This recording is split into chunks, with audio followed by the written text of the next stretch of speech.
বিসমিল্লাহির রহমানির রহিম। পরম করুণাময় অসীম দয়ালু আল্লাহর নামে শুরু করছি।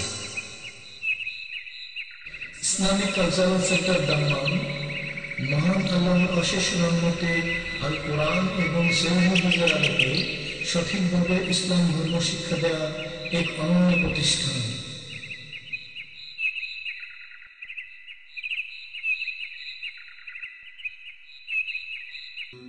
قد أفلح المؤمنون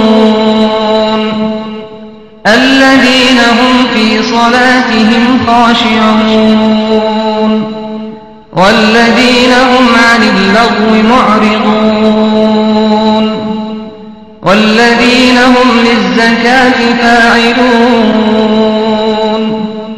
والذين هم لفروجهم حافظون.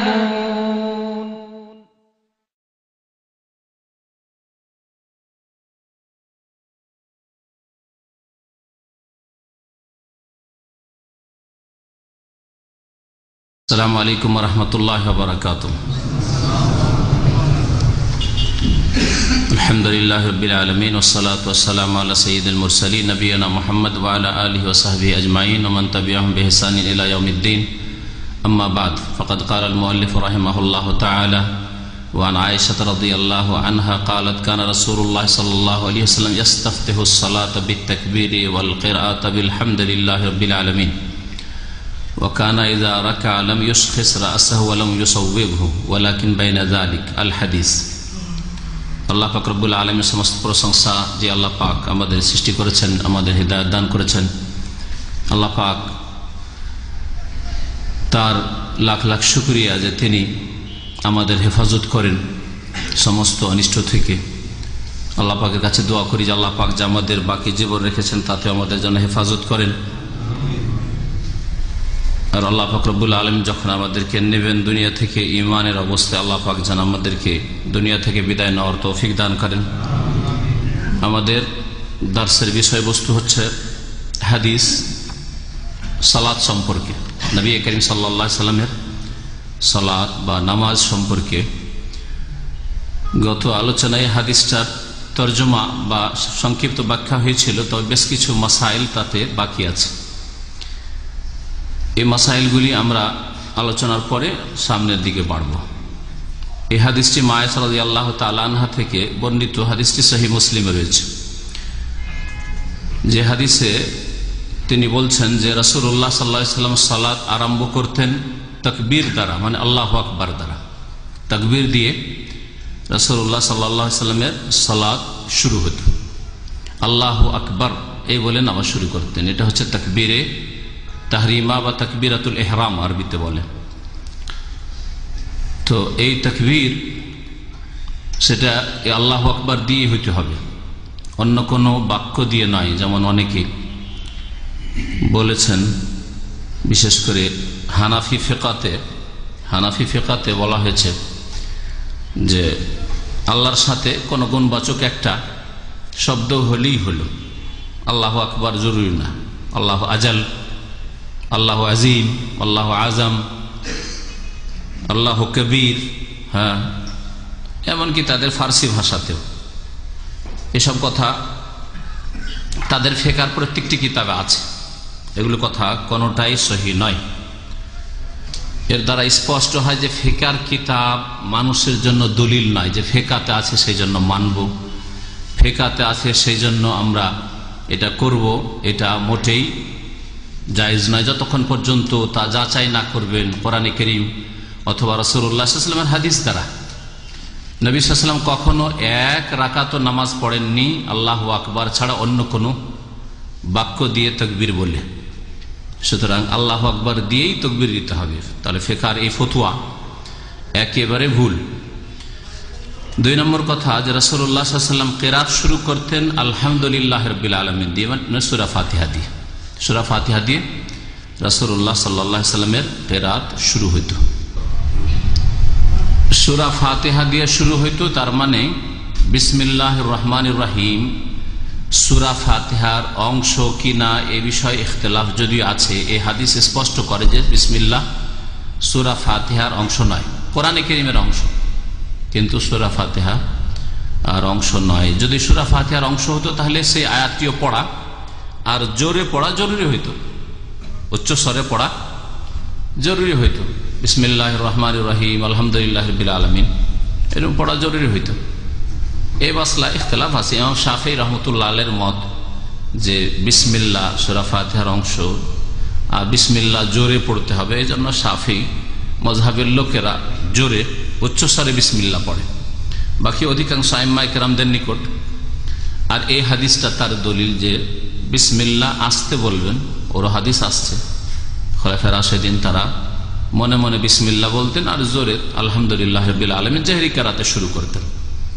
এই হাদিসটা স্পষ্ট করে যে সূরা ফাতিহা আলহামদু থেকে শুরু হয়, আলহামদুলিল্লাহি রাব্বিল আলামিন। তবে যে কোনো সূরা শুরু করার পূর্বে দুই সূরার মাঝখানে পার্থক্যকারী বিষয় হচ্ছে বিসমিল্লাহ। হ্যাঁ, আর বিসমিল্লাহটা কোরআনে কারীমের অংশ, সূরা নামলের অংশ। তারপরে এমনিতেও বিসমিল্লাহ কোরআনে কারীমের অংশ, কিন্তু সূরা ফাতিহার অংশ নয়। আরেকটি মতে সূরা ফাতিহার অংশ। যাই হোক, এই হাদিস স্পষ্ট করে যে আলহামদু দিয়েই শুরু করবেন সূরা ফাতিহা পাঠ করা, বিসমিল্লাহ জোরে বলবেন না। তারপরে রুকুর অবস্থায় রুকুতে পিঠ সোজা হইতে হবে, এই বিষয়টি এর আগে আলোচনা হয়েছে। সেজদায় রুকুতে ধীর স্থিরতা অবলম্বন করতে হবে, এই বিষয়গুলি আলোচনা হয়েছে। ওয়াকানা ইয়াকুলু ফি কুল্লি রাকাতিন আত-তাহিয়্যা, আর প্রত্যেক 2 রাকাতে আত-তাহিয়াতের বৈঠকে বসা, এটা এই হাদিস দ্বারা প্রমাণিত হয়। আত-তাহিয়াতে বসবেন এবং আত-তাহিয়াত পাঠ করবেন তাশাহুদের বৈঠকে, 4 রাকাত বিশিষ্ট নামাজ হোক অথবা 3 রাকাত বিশিষ্ট নামাজ হোক, 2 রাকাত পড়ে আত-তাহিয়াত বসতে হবে, এই হাদিস স্পষ্ট করে। আর 2 রাকাতওয়ালা নামাজ হলে তো বসতেই হবে। শেষ যে বৈঠকটি সেটা হচ্ছে নামাজের রুকুন, এর আগে বিস্তারিত রূপে আলোচনা হয়েছে। হ্যাঁ, আর যেটা প্রথম বৈঠক 3 রাকাত নামাজ, যেমন মাগরিবে, ওই রকমই আপনার 4 রাকাত বিশিষ্ট নামাজ, যে নামাজগুলি প্রথম তাশাহুদের বৈঠক হচ্ছে কি ওয়াজিব, নামাজের ওয়াজিব। এটা যদি ছুটে যায় তাহলে ঘাটতি পূরণের জন্য সাহস সিজদা যথেষ্ট। আর এই সাহস সিজদা করে নেবে, সোজা যদি উঠে গিয়ে থাকে তার ফিরবে না ওইদিকে, ভুলে যায়। তো আত-তাহিয়াত একাধিক বাক্য দ্বারা আত-তাহিয়াত প্রমাণিত, এটা অনেকের জানা নেই। আত-তাহিয়াত সম্পর্কে কয়েকজন সাহাবী বর্ণনা করেছেন, তার মধ্যে সবচেয়ে প্রসিদ্ধ হাদিস আব্দুল্লাহ বিন মাসউদ রাদিয়াল্লাহু তাআলা আনহু থেকে বর্ণিত। ওটাই সাধারণত আজকালকার আমাদের উপমহাদেশের লোকেরা, ইন্ডিয়া, বাংলাদেশ, পাকিস্তানের নামাজি লোকেরা, মুসলমানরা মুখস্থ রাখে। আব্দুল্লাহ বিন মাসউদ রাদিয়াল্লাহু তাআলা আনহু থেকে বর্ণিত। এছাড়া আবু মুসা আশআরী থেকে বর্ণিত আছে, আব্দুল্লাহ বিন ওমর থেকে বর্ণিত আছে, ওমর রাদিয়াল্লাহু তাআলা থেকে বর্ণিত আছে। শুরুতে শব্দের কিছু পার্থক্য আছে, কোনটাতে আত-তাহিয়াতুজ যাকিয়াত আছে, কোনটাতে আগে পরে করা আছে, আত-তাহিয়াতু লিল্লাহি আত-তাইয়্যিবাতু ওয়াস-সালাওয়াতু আগে পরে আছে। তো যাই হোক, এটা হচ্ছে প্রসিদ্ধ। তবে এখানে আর একটা জিনিস জেনে রাখা খুব জরুরি, সেটা হচ্ছে যে নবী করিম সাল্লাল্লাহু আলাইহি সাল্লামের ইন্তেকালের পরে অনেক সাহাবায়ে কেরাম, তার মধ্যে মা আয়েশা রাদিয়াল্লাহু তাআলা আনহা, আবু হুরায়রা, তার আসসালামু আলাইকা আইয়ুহান নবিয়্যু, এই জায়গায় তারা বদলে দিয়ে বলতেন আসসালামু আলান নবী। হ্যাঁ, এরকম বলতেন, আসসালামু আলাইকা, সালাম হোক আপনার উপর, শান্তির ধারা বর্ষিত হোক আপনার উপর, আইয়ুহান নবী, হে নবী সাল্লাল্লাহু আলাইহি ওয়াসাল্লাম, ওয়া রাহমাতুল্লাহি ওয়া বারাকাতুহু, আলাইকা আপনার উপর। তাদের যুক্তি ছিল, তাদের ইজতিহাদ ছিল। আর কেউ কেউ বলছেন যে নিজের পক্ষ থেকে ইজতিহাদ করেননি, যখন সাহাবীরা করেছেন নিশ্চয় নবী করিম সাল্লাল্লাহু আলাইহি ওয়াসাল্লামের পক্ষ থেকে হয়তো ইঙ্গিত ইশারা ছিল, শিক্ষা ছিল। তার স্ত্রী করেছেন, তার ঘনিষ্ঠ সাহাবী যিনি সবচেয়ে বেশি হাদিস বর্ণনা করেছেন আবু হুরায়রা করছেন। তো এই জন্য অনেক আহলে হাদিস ওলামারা ভারত, বাংলাদেশ, পাকিস্তানে তারা এই আত-তাহিয়াতুতে সাহাবীরা যেভাবে বদলিয়েছিলেন ইন্তেকালের পরে সেইভাবে তারা পাঠ করেন। আত-তাহিয়াতু লিল্লাহি ওয়াস-সালাওয়াতু ওয়াত-তাইয়্যিবাতু আসসালামু আলান নবী ওয়া রাহমাতুল্লাহ, মানে কি হবে? সালাম হোক নবী সাল্লাল্লাহু আলাইহি ওয়াসাল্লামের উপর, হে নবী আপনার উপর না, ইন্তেকাল হয়ে গেছে সুতরাং আর সম্বোধন করে বলতে আপনার উপরই কথা বলতেন না।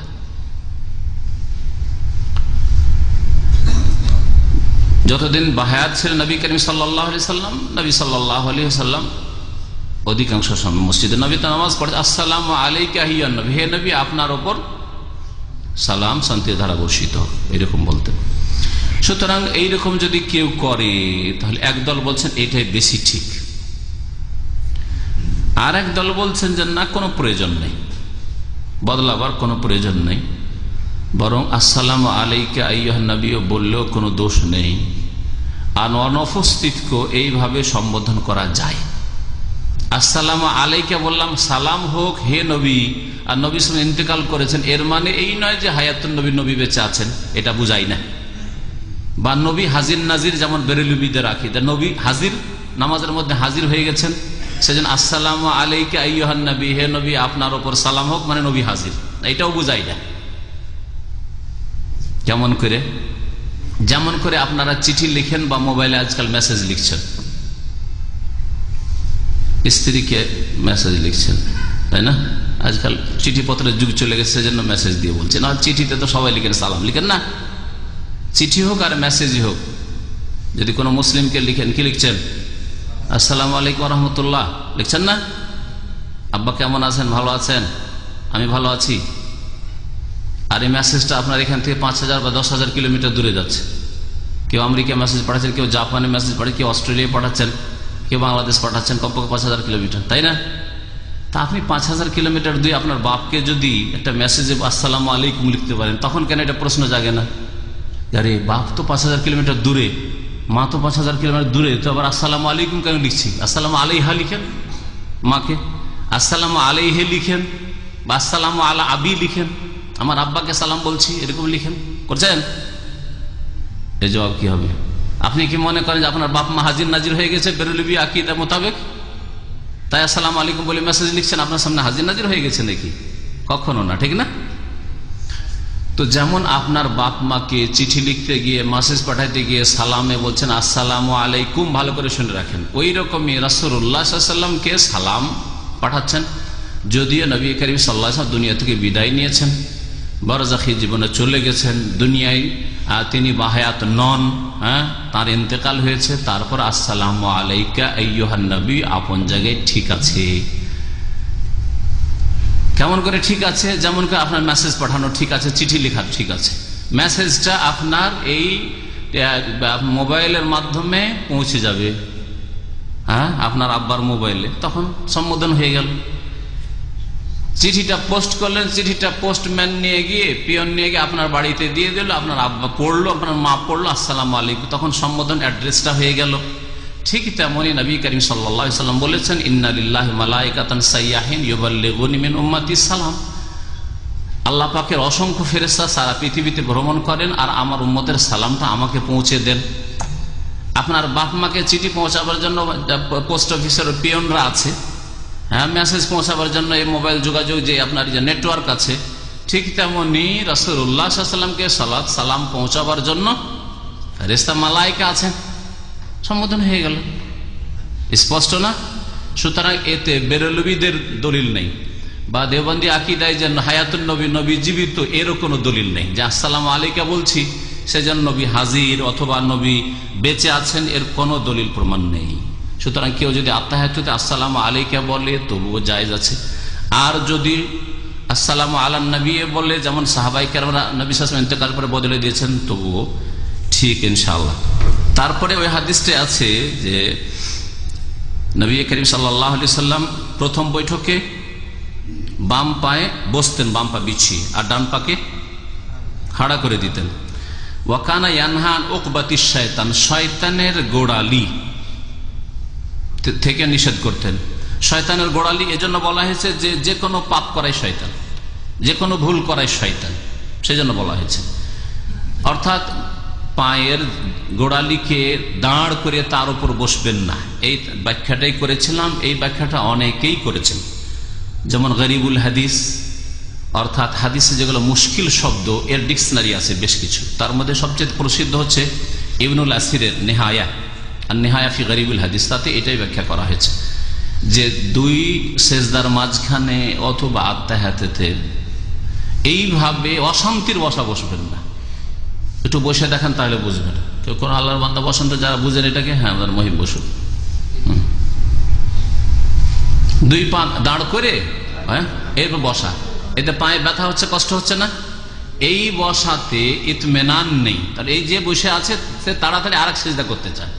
যেই ব্যক্তি আত্মাহাতে এইভাবে বসে আছে সে তাড়াতাড়ি সালাম ফিরতে চায়, কারণ পায়ে ব্যথা করছে, এইভাবে পায়ের উপর বসে আছে তখন। সুতরাং এই অশান্তির বসাই নামাজ ইতমেনানের সাথে প্রশান্তির সাথে হইতে পারে না। তাই অনেক ভাষ্যকারগণ সারিহীন বলেছেন যে এটাই তার ব্যাখ্যা, এইভাবে বসা ঠিক না, মাকরুহ, অপছন্দনীয়। আর এক দল আরেকটা ব্যাখ্যা করেছেন, তারা ব্যাখ্যা করেছেন যে পশু কুকুর যেমন করে বসে, একা, অন্য ভাষাতে একা বলা হয়েছে, ওই রকম বসা। সেটা হচ্ছে পাছায় ভর দিয়ে বসা আর পা রানকে গুটিয়ে নিয়ে এভাবে বসা। ওই যে বসাটা একটু দেখান, ওইটা কেউ বলেছেন এইরকম বসা, এইরকম বসা নিষেধ। নামাজের মধ্যে এইরকম কোনো বৈঠক নেই, কারণ এটা ইবাদতের বৈঠক না। এইভাবে বসা নামাজের কোন অবস্থায় জায়েজ নাই, একমাত্র মাজুর যে অক্ষম তার কথা আলাদা। আর একটা বসা কেউ বলছে যে এটাও জায়েজ নাই, যে দুই পা দাঁড় করে রাখলেন আর পাছাটাকে জমিনে রেখে দিলেন, যেটা আরো কষ্টকর। বুঝলেন দেখি এটা, হ্যাঁ পাকে আরেকটু সরিয়ে দিয়ে পাছাটাকে জমিনে রেখে, হ্যাঁ, এটাও নিষেধ, এটাও নিষেধ। এইগুলো ব্যাখ্যা করা হয়েছে উকবাতু শয়তান, শয়তানের গোড়ালির, আল্লাহ আলাম। যাই হোক, এই ধরনের বসা নামাজে জায়েজ নয়। তারপরে নবী করিম সাল্লাল্লাহু আলাইহি ওয়াসাল্লাম নিষেধ করতেন, ওয়ায়ানহা আইয়াফতারিশা রাজুলু যিরাইহি ইফতিরাশাস সাবুয়ে, হিংস্র পশু যেমন সামনের পা বিছিয়ে বসে, ওই রকম হাত বিছিয়ে কোন মানুষ কি করবে না, হাত বিছিয়ে নামাজ পড়বে না। কেমন? সেজদার সময় সেজদা করেন এইরকম করেন না, ঠিক আছে? আচ্ছা, মহিলারা এরকম নামাজ পড়ে না? হানাফি মহিলা নামাজ, এটা নামাজ জায়েজ নাই, কারণ নবী করিম সাল্লাল্লাহু আলাইহি ওয়াসাল্লাম বলেন যে শুধু পুরুষরা এরকম করে হাত বিছাবে না, বলেছেন মুসল্লি নামাজের অবস্থায় হাত বিছিয়ে সেজদা করবে না। সুতরাং এটা পুরুষের জন্য নিষেধ আর মহিলাদের জন্য নিষেধ। সুতরাং এই যে নামাজের 16 থেকে 17 রকমের পার্থক্য হানাফি মাযহাবে বা কোনো মাযহাবে, এই পার্থক্য আসলে এই পদ্ধতিগত পার্থক্য নেই, বরং নিষেধ আছে। এইরকম ভাবে নামাজ পড়া বলা হয়েছে কার মতো? হিংস্র পশুর মতো বসা। হিংস্র পশুকে, কুকুরকে অবস্থা দেখেছেন কিনা? সামনে পাটা লম্বা বাড়িয়ে দেয় না, খাওয়ার সময় বাড়ায় অথবা শিকারি দেখার জন্য দেখছে ওদিক ওদিক। তো এইভাবে বসা নিষেধ করেছেন রাসূলুল্লাহ সাল্লাল্লাহু আলাইহি ওয়াসাল্লাম, নারী পুরুষ সবার জন্য। আর নামাজ শেষ হবে ওয়াকানা ইয়াখতিমুস সালাতা বিত-তাসলিম, সালাম দিয়ে। তো সালাম দিয়ে নামাজ শেষ হবে। নবী সাল্লাল্লাহু আলাইহি ওয়াসাল্লাম শেষ করতেন, যেমন মুসনাদ আহমদ, আবু দাউদে আছে, মিফতাহুস সালাত আত-তাহুর, নামাজের চাবি হচ্ছে পবিত্রতা। ও তাহরিমা হচ্ছে তাকবীর, মানে শুরু হবে আল্লাহু আকবার দিয়ে, ও তাহলিলুহা, আর নামাজ শেষ হবে তাসলিম, সালাম দিয়ে। তো সালামের আগে বা সালামের কোনো বিকল্প কিছু দিয়ে নামাজ শেষ করা এটা জায়েজ নয়।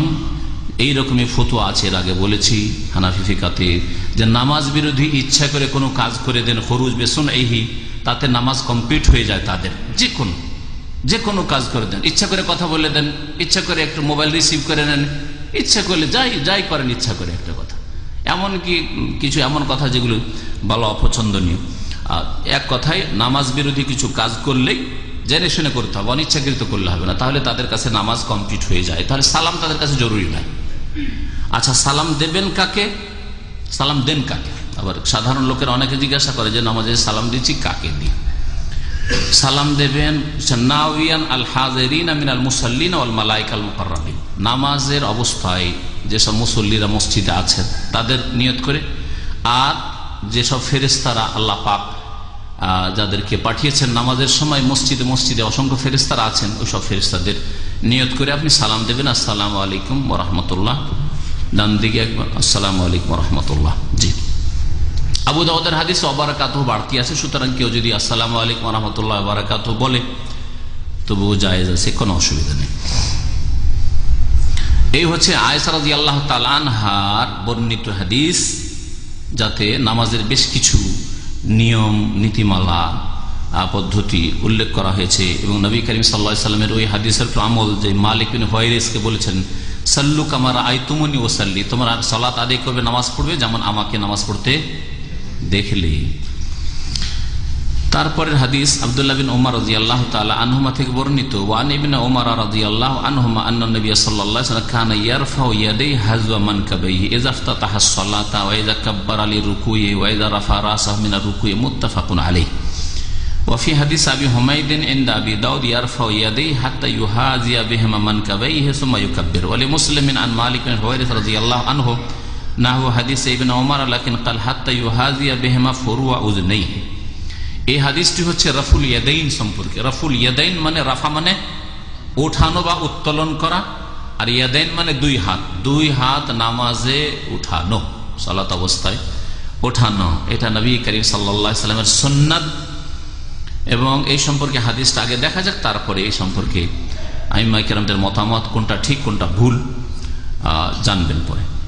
আব্দুল্লাহ বিন উমর রাদিয়াল্লাহু তাআলা আনহু থেকে বর্ণিত, নবী সাল্লাল্লাহু আলাইহি ওয়াসাল্লাম সম্পর্কে বলছেন তিনি যে আন্নান নবী সাল্লাল্লাহু আলাইহি ওয়াসাল্লাম কানা ইয়ারফাউ ইয়াদাইহি, নবী করিম সাল্লাল্লাহু আলাইহি ওয়াসাল্লাম নিজ দুই হাত উত্তোলন করতেন, উঠাতেন। হাজওয়া মানকাবাইহি, কত দূর পর্যন্ত? তার কাঁধ পর্যন্ত। মানকেব বলা হয় এটা, এই দুটোকে, হ্যাঁ এটা মানকেব, এই দুই কাঁধ পর্যন্ত এইরকম উঠাতেন কিবলামুখী করে। ইযা ইফতাতাহা আস-সালাতা, কয়বার? প্রথম হচ্ছে যখন নামাজ শুরু করতেন। নামাজ শুরু করতেন মানে তাকবীরে তাহরিমার সাথে, আল্লাহু আকবার তাকবীরে তাহরিমার সাথে। তো এই তাকবীরে তাহরিমার সাথে যে রফুল ইয়াদাইন করতে হবে, এই ব্যাপারে ইত্তেফাক বা ইজমা, ঐক্যমত আছে, কোন ইখতিলাফ নেই। হ্যাঁ, হানাফি, শাফিঈ, মালিকি, হাম্বলি সমস্ত আহলে হাদিস মুহাদ্দিসিনে কেরাম সবাই একমত যে নামাজের শুরুতে আল্লাহু আকবার হাত উঠাইতে হবে। এটাও একটি ইবাদত, বরং এটা আল্লাহ পাকের সামনে নিজের বিনয়, একাগ্রতা এবং নিজে আত্মসমর্পণ করার বহিঃপ্রকাশ। ওয়াইদা কাব্বার আলী রুকুই, আর যখন তাকবীর বলতেন রুকুর উদ্দেশ্যে, রুকুতে যাওয়ার জন্য যে আল্লাহু আকবার বলতেন, তখনও তারপর রুকুতে যেতেন। দুই নম্বর হলো ওয়াইদা রাফা রাসাহু মিনার রুকু, আর যখন রুকু থেকে নবী সাল্লাল্লাহু আলাইহি ওয়াসাল্লাম মাথা উঠাতেন, তখনও সামি আল্লাহু লিমান হামিদা রব্বানা ওয়া লাকাল হামদ, এই তখনও রফুল ইয়াদাইন করতেন, মানে দুই হাত উঠাইতেন। মুত্তাফাকুন আলাইহি, হাদিস বুখারী মুসলিমে রয়েছে। এই ছিল ইবনে ওমরের হাদিস। আর আবু হুমাইদ সাঈদী রাদিয়াল্লাহু তাআলা আনহু প্রসিদ্ধ হাদিস আবু দাউদে রয়েছে, লম্বা হাদিস নামাজের তরিকা সম্পর্কে। তার একটা অংশ রয়েছে ইয়ারফাউ ইয়াদাইহি, দুই হাত উঠাইতেন, হাত্তা ইউহাযিয়া বিহিমা মানকাবাইহি, তারপরে এই দুই হাত কত দূর উঠাইতেন? মানে কাঁধ পর্যন্ত, দুই কাঁধ পর্যন্ত। সুম্মা ইউকাব্বির, তারপরে তাকবীর পাঠ করতেন। এখন এই হাদিস বলে যে আগে হাত উঠাতেন, তারপরে তাকবীর বলতেন। এখন হাত ওঠানো আর তাকবীর একসাথে হবে, না আগে তাকবীর পরে হাত উঠানো, নাকি আগে হাত উঠানো পরে তাকবীর? তিনটি অবস্থা হইতে পারে, তাই না? হ্যাঁ, কোনটা হইতে পারে? একসাথে, মানে মুকারানা, সাথে সাথে আল্লাহু আকবার, এটা এক দল ওলামারা বলছে। কিন্তু এছাড়াও আগে পরে জায়েজ আছে, কারণ আবু হুমাইদের হাদিসে রয়েছে সুম্মা, অতঃপর, তাকবীর পরে রাফুল ইয়াদাইন আগে। এখানে কিন্তু হ্যাঁ আল্লাহু আকবার একটু পরে হলো, বেশি পরে নয়, একসাথে হলো না, আল্লাহু আকবার, ঠিক আছে। আর যদি কেউ করে আল্লাহু আকবার, জায়েজ আছে। ওয়ালে মুসলিমিন, সহিহ মুসলিমে রয়েছে আন মালিক বিন হুওয়াইরিস, মালিক বিন হুওয়াইরিস রাদিয়াল্লাহু তাআলা আনহু থেকে নাহওয়া হাদিসে ইবনে উমর, আব্দুল্লাহ বিন উমরের হাদিসের মতোই, মানে রাফুল ইয়াদাইন তিন জায়গায়, কিন্তু কত দূর পর্যন্ত উঠাইতে হবে এই ক্ষেত্রে পার্থক্য এখানে আছে। হাত্তা ইউহাযিয়া বিহিমা ফুরুআ উযনাইহি, এমনকি দুই হাতকে বরাবর করতেন কানের লতি পর্যন্ত। ফরু, কানের ফরু, এই বা এটা ওপর ভাগ হচ্ছে এটা, নিচের ভাগ হচ্ছে এটা, শাহমা এটাকে বলা হয়। কেউ কেউ বলছেন যে এটা পর্যন্ত, কিন্তু কান ধরতেন না, কান ছুঁইতেন না, কানে হাত দিতেন না, এটা বাড়াবাড়ি। যারা কানে হাত দেয় আল্লাহু আকবার, হ্যাঁ পারে না, অথবা আল্লাহু আকবার না, এরকম নেই, এটা সুন্নাতের খেলাফ। সুন্নাতের খেলাফ মানে বিদাত, কিন্তু মনে রাখবেন কথাটা যদি হালকা করা। হ্যাঁ, আর বিদাত বললে মানুষকে আঘাত লাগে বেশি, কিন্তু যদি সুন্নাতের খেলাফ বলেন কথা একটাই হইল, সুন্নাতের খেলাফ কাজ করবেন না আপনি। তো কান ধরা যাদের অভ্যাস আছে, অভ্যাসটা ভুল অভ্যাস, ছেড়ে দেবেন আল্লাহর রাস্তায়। কান ধরা বা কান ছোঁয়া, আল্লাহু আকবার, আল্লাহু আকবার, না। তো এই হাদিসটা আর ওই হাদিসে তাহলে সমন্বয় করতে হবে। সমন্বয়টা কেমন? অধিকাংশ আলেমারা বলছেন যে নবী করিম সাল্লাল্লাহু আলাইহি ওয়াসাল্লাম কখনো এরকম করতেন, কখনো এরকম করতেন, কখনো তাহলে এরকম করতেন, অধিকাংশ সময় এরকম করতেন। অধিকাংশ হাদিসগুলিতে আছে যে কাঁধ পর্যন্ত উঠাতেন আল্লাহু আকবার, আর কখনো কখনো আল্লাহু আকবার এরকম করতেন। আর কেউ কেউ বলেছেন যে মাঝামাঝি আঙ্গুল যাবে এখান পর্যন্ত, কান পর্যন্ত, আর মানে কান ছুঁয়ে না এরকম, আর এটা থাকবে এখানে, একটু সমন্বয় হয়ে গেল। এইরকম ভাবে কেউ কেউ সমন্বয় করেছেন। এই হাদিস দ্বারা প্রমাণিত যে রাফুল ইয়াদাইন নবী করিম সাল্লাল্লাহু আলাইহি ওয়াসাল্লাম থেকে স্পষ্ট প্রমাণিত, এই সম্পর্কে আরো স্পষ্ট কিছু শোনাই যা এখানে ভাষ্যকার লিখেছেন। রাফুল ইয়াদাইন এছাড়া আরেকটি জায়গা আছে, সেই হাদিসটাও আসছে আব্দুল্লাহ বিন উমর রাদিয়াল্লাহু তাআলা আনহু থেকে বর্ণিত। সেটা কোন জায়গায়? 4 রাকাত অথবা 3 রাকাত বিশিষ্ট নামাজ যদি হয়, প্রথম তাশাহুদের পরে যখন উঠবেন, উঠে আল্লাহু আকবার বলার সাথে কি করবেন? রাফুল ইয়াদাইন করবেন। সেটাও সহিহ হাদিস দ্বারা প্রমাণিত। সুতরাং 4টি জায়গায় রাফুল ইয়াদাইন আছে, একটি জায়গায় সবার মতে, আর 3টি জায়গায় ইখতিলাফ থাকলে অধিকাংশ আইম্মায়ে কেরাম বলছেন যে সেই রাফুল ইয়াদাইনগুলি সুন্নাত, এবং এই সুন্নাত মানসুখ বা রহিত হয়নি, মানসুখ হয়নি। হানাফি ভাইরা দাবি করে যে এই সুন্নাতটা মানসুখ হয়ে গেছে, কিন্তু এই দাবি কে অস্বীকার করেছেন? হানাফি বড় বড় গবেষক ওলামারা, তারাই অস্বীকার করেছেন। তাদের মধ্যে সবচেয়ে প্রসিদ্ধ, অনেকে তাদের মধ্যে আছেন ভারত মহাদেশে প্রসিদ্ধ আল্লামা শাহ ওয়ালিউল্লাহ মুহাদ্দিস দেহলভী রহমতুল্লাহ আলাইহ, বাদশাহ আওরঙ্গজেবের জামানায় তার পিতা শাহ আব্দুর রহিম, তিনি যে ফতোয়া আলমগীরি যে সংকলন হয়েছিল তাদের একজন আলেম ছিলেন। তো শাহ ওয়ালিউল্লাহ মুহাদ্দিস দেহলভী রহমতুল্লাহ আলাইহ হানাফিদের, আহলে হাদিসদের সবারই শ্রদ্ধাভাজন ইমাম আলেম। তিনি বলছেন, তার কিতাব হুজ্জাতুল্লাহতে আছে, আর এই কথাগুলি যে হাদিসের বা ভাষ্যের বিভিন্ন কিতাবেও আছে, আর সেটা কেউ অস্বীকার করতে পারবে না। তিনি বলছেন যে ওয়াল্লাযী ইয়ারফাউ আহাব্বু ইলাইয়া মিম্মান লা ইয়ারফা, যারা রাফুল ইয়াদাইন করে নামাজ পড়ে, হাত উঠিয়ে নামাজ পড়ে, হ্যাঁ, কোন কোন জায়গায়? প্রথমটা তো আছে, তার রুকুতে যাওয়ার সময়, রুকুতে ওঠার সময়, আর আত্তাহিয়াত প্রথম তাশাহুদ থেকে ওঠার সময়। যারা রাফুল ইয়াদাইন করে নামাজ পড়ে তাদেরকে আমি বেশি ভালোবাসি, আহাব্বু ইলাইয়া মিম্মান লা ইয়ারফা, ওদের তুলনায় যারা রাফুল ইয়াদাইন করে না। তাহলে রাফাদানি বলে যারা ঠাট্টা করে তাদেরকে শাহ ওয়ালিউল্লাহ মুহাদ্দিস দেহলভী পছন্দ করেননি। ঠাট্টা করা শুধু নয়, করে না, আমল করে না, তাদেরকেও পছন্দ করেননি। ওদেরকে বেশি ভালোবাসি যারা রাফুল ইয়াদাইন করে, আর যারা এই ইবাদত নিয়ে ঠাট্টা করবে তাদের তো আরো বিপদ আছে। কেন আমি ভালোবাসি রাফুল ইয়াদাইনকারী নামাজীদেরকে? লিআন্না আহাদিস আর-রাফ'i আকসারু ওয়া আসবাতু, এই জন্য যে রাফুল ইয়াদাইনের হাদিসগুলির সংখ্যা অনেক বেশি। আকসার কাসিরের ইসিম তাফজিল, ওয়া আসবাতু সাবেতের ইসিম তাফজিল মানে অধিক বলিষ্ঠ, অধিক মজবুত। পক্ষান্তরে রাফুল ইয়াদাইন শুধু একবার, আর নেই যে আবু দাউদে হাদিস আছে, বারা বিন আযিব থেকে অথবা ইবনে মাসউদ থেকে যে 2টি হাদিস রয়েছে, সবগুলি হাদিস, এই 2টি শুধু হাদিস, এই হাদিসকে বিভিন্ন সনদ থেকে তারা নিয়েছে, একটিও সনদ সহিহ নয়। বরং ইমাম আবু দাউদ নিজে বর্ণনা করার পর বলছেন যে ওয়ালাম ইয়াসিহা, এই হাদিস সহিহ নয়, এই হাদিস সহিহ নয়। আর যদি এক মিনিট ধরে নেন যে আমলযোগ্য ধরে নেন, তাহলে কখনো কখনো ছাড়া জায়েজ, ছাড়লে গুনাহ হবে না, কখনো কখনো এতটুকু শুধু প্রমাণ হয়, এর বেশি কোনো প্রমাণ হয় না। আর জয়ীফ হাদিস দিয়ে আপনি সহিহ হাদিসকে ছেড়ে দেবেন মযহাবী গোঁড়ামি করে, তাহলে অনেক নেকি থেকে বঞ্চিত থাকবেন। আর জেনে শুনে যদি ছাড়েন তাহলে অনেক সময় গুনাহগার হইতে পারেন। ইমাম বুখারী রাহমাতুল্লাহ আলাইহি হাসান বাসরি থেকে আর হুমায়দ বিন হিলাল, এরা তাবেঈ, তাদের থেকে নকল করে বলছে আন্না রাফআ হুয়া আমালুল আসহাবা, রাফুল ইয়াদাইন করে নামাজ পড়াই হচ্ছে সাহাবায়ে কেরামদের আমল। তার মানে সাহাবায়ে কেরামরা সকলেই রাফুল ইয়াদাইন করে নামাজ পড়তেন। এই 3-4 জায়গায় হাত উঠিয়ে নামাজ পড়তেন। ইমাম আলী ইবনুল মাদিনী, ইমাম বুখারীর ওস্তাদ, তিনি বলছেন হাক্কুন আলাল মুসলিমিন আন ইয়ারফাউ আইদিয়াহুম ইনদা রুকুই ওয়া রাফি মিনহু, প্রত্যেক মুসলিমের উপর হক হচ্ছে যে তারা রুকুতে যাওয়ার সময় আর রুকু থেকে ওঠার সময় রাফুল ইয়াদাইন করবে। আল্লাহু আকবার রুকুতে যাবে, হ্যাঁ, আর সামি আল্লাহু লিমান হামিদাহু রুকু থেকে উঠে রাফুল ইয়াদাইন করবে।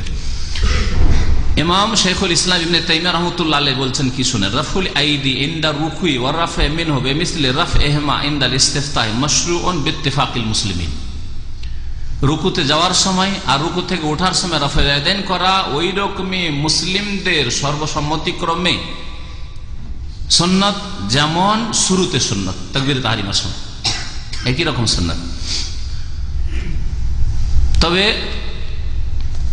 ভাষ্যকার বলছেন তাকাদ্দামা খিলাফ আহলিল কুফা, কুফাবাসীরা শুধু এর বিরোধিতা করেছে, অর্থাৎ কুফা ইমাম আবু হানিফা রাহমাতুল্লাহ আলাইহির শহর ছিল, ওখানকার লোকেরা এর বিরোধিতা করেছে। কালা শেখুল ইসলাম ইমাম ইবনে তাইমিয়া রাহমাতুল্লাহ আলাইহি কুফাবাসীদের সম্পর্কে ইমাম আবু হানিফা সম্পর্কে বলছেন যে হুম মাযুরুনা কাবলা আন তাবলুগাহুম সুন্নাতু রাসূলিল্লাহ সাল্লাল্লাহু আলাইহি ওয়াসাল্লাম। ভালো করে শুনে রাখেন কথাটি, তাদের ওজর আল্লাহর কাছে গ্রহণযোগ্য রফুল ইয়াদাইন না করার ক্ষেত্রে যতদিন তাদের কাছে রাসূলুল্লাহ সাল্লাল্লাহু আলাইহি ওয়াসাল্লামের সহিহ সুন্নাত পৌঁছেনি।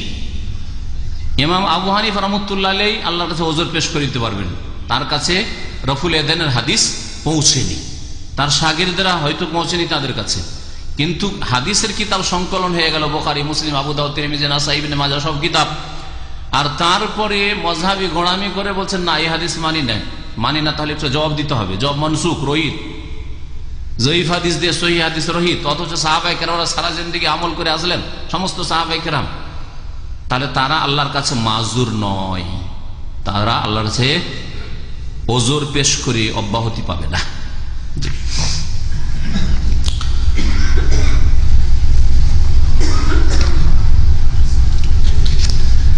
আরো শুনেন, ইবনুল কাইয়িম রাহমাতুল্লাহ আলাইহি বলছেন, ইমাম ইবনে তাইমিয়ার শাগির্দ, জাদুল মাদের লেখক, এছাড়া বহু কিতাব তার রয়েছে, রাওয়া রাফুল ইয়াদাইন আনহু বা রওয়া রাফুল ইয়াদাইন আনহু ফি হাযিহিল মাওয়াতিন সালাসাত নাহওয়া 30 সাহাবিয়ান।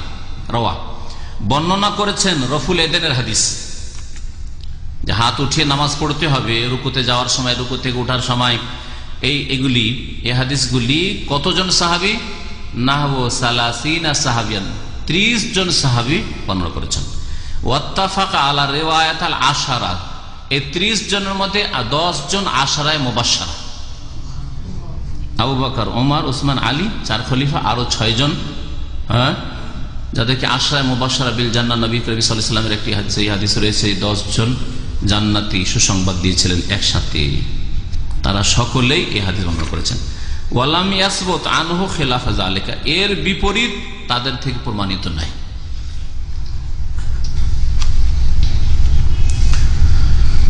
বলছেন আরো যে ওয়ারাফুল ইয়াদাইন ফি মাওদিহি মিন তামামিস সালাতি ওয়া সুনানিহা, এই রফুল ইয়াদাইন করে নামাজ পড়া নামাজের পূর্ণতা, তাহলে কেউ যদি রফা ইয়াদাইন না করে তাহলে নামাজ অসম্পূর্ণ থাকলো, সুন্নতগুলি ছুটলো, আর যত সুন্নত কমবে তত নেকি কমবে। ফামান রাফা ইয়াদাইহি ফি মাওদিহি ফাহুয়া আতাম্মা সালাতান বা আতাম্মা সালাতান মিম্মান লাম ইয়ারফা ইয়াদাইহি লিল আখবার। সুতরাং যারা রাফুল ইয়াদাইন করে নামাজ পড়ে তাদের নামাজ অধিক পূর্ণ ওই সব লোকদের তুলনায় যারা রফা ইয়াদাইন করে না। আচ্ছা, রাফুল ইয়াদাইনের হিকমত কি?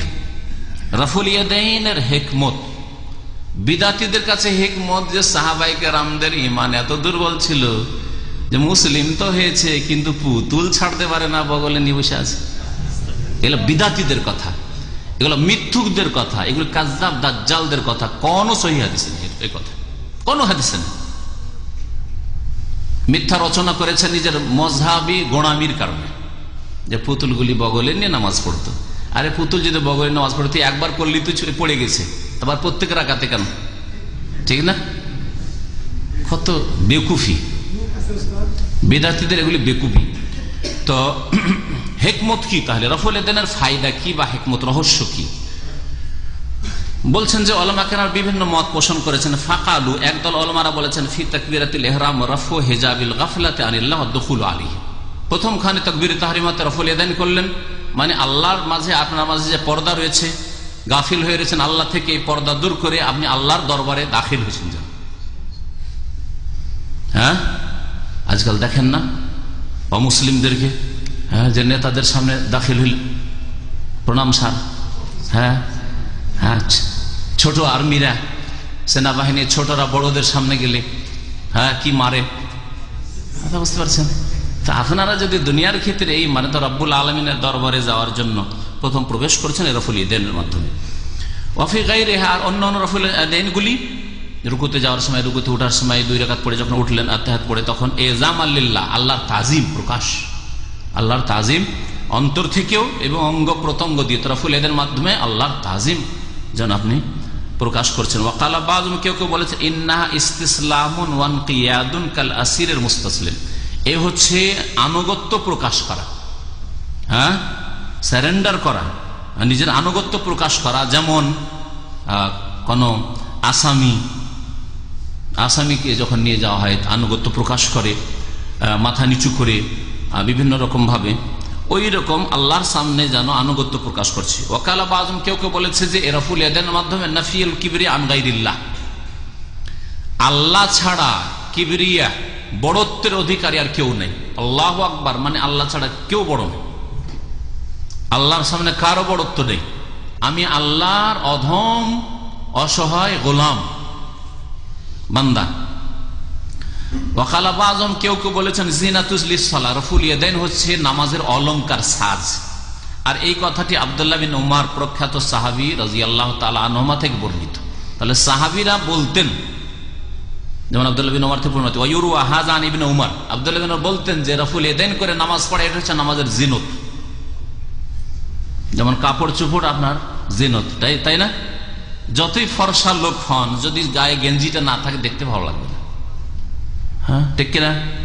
যতই সুন্দর মানুষ হন না কেন, যদি পায়ে মোজা না থাকে আর যদি আপনার ছবি না হয় দেখতে খারাপ লাগে, আগে না দেখতে খারাপ? তাহলে বোঝা যাচ্ছে যে কাপড়টা জিনত শরীরে, আল্লাহ পাক জিনত বলেছেন এই জন্য কাপড়কে, লেবাস পোশাককে। উলঙ্গ মানুষকে কখনো দেখতে ভালো লাগবে না, কাপড় পরিয়ে দেন দেখতে ভালো লাগবে।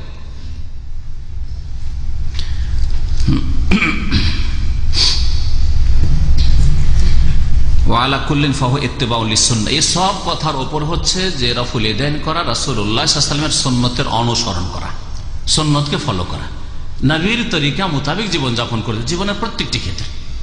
আর সবচেয়ে উত্তম ক্ষেত্র হচ্ছে নামাজ।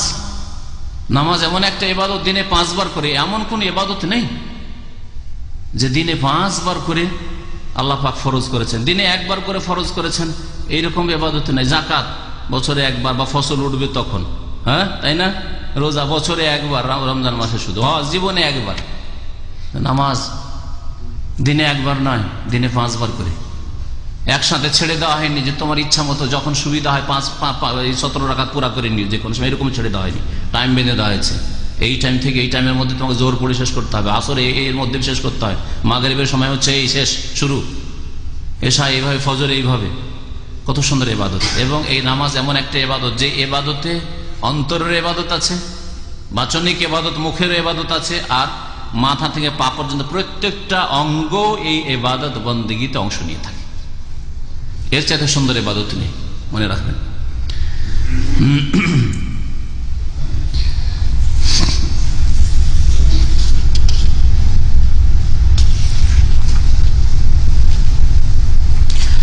তারপরে আরেকটি বিষয় যে বলেছিলাম, তিনটি বিষয় সম্পর্কিত হইল।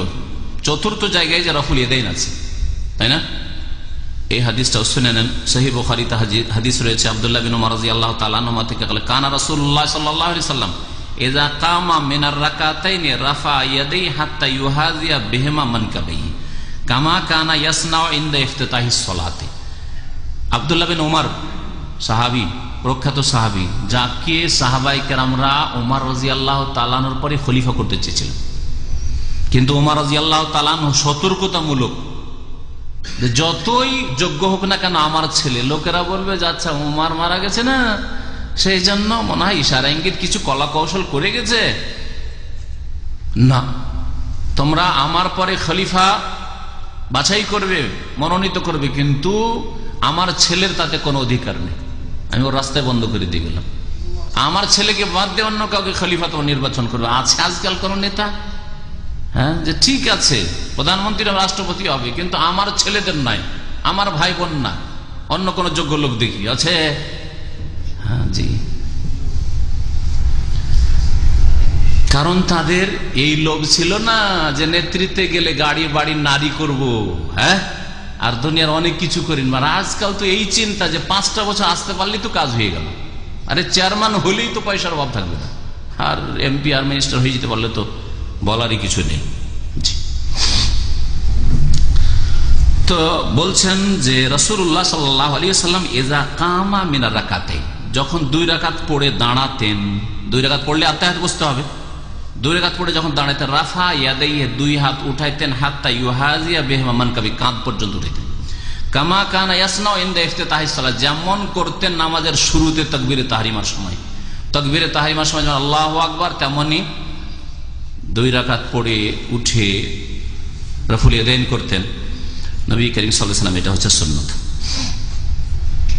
কামা জা আইজান ফি সুনান আবি দাউদ, এই হাদিস বুখারী ছাড়া আবু দাউদে আছে, তিরমিজিতে আছে, ইবনে হিব্বানে আছে, মিন হাদিস আবি হুমাইদ আস-সাঈদ ফি আশরাতি মিন আসহাবিন নবী সাল্লাল্লাহু আলাইহি ওয়াসাল্লাম, 10 জন সাহাবা বর্ণনা করেছে ফি সিফাতে সালাতিন নবী সাল্লাল্লাহু আলাইহি ওয়াসাল্লাম রাও আন্নাহু ইযা কামা মিন রাকাতাইন, যখন 2 রাকাত পড়ে উঠতেন তাশাহুদ থেকে কাব্বারা তাকবীর বলতেন, ওয়া রাফা ইয়াদাইহি, আর 2 হাত উঠাইতেন, রাফুল ইয়াদাইন করতেন, হাত্তা ইউহাজিয়া বিহিমা মানকাবাইহি, 2 কাঁধ পর্যন্ত উঠাইতেন।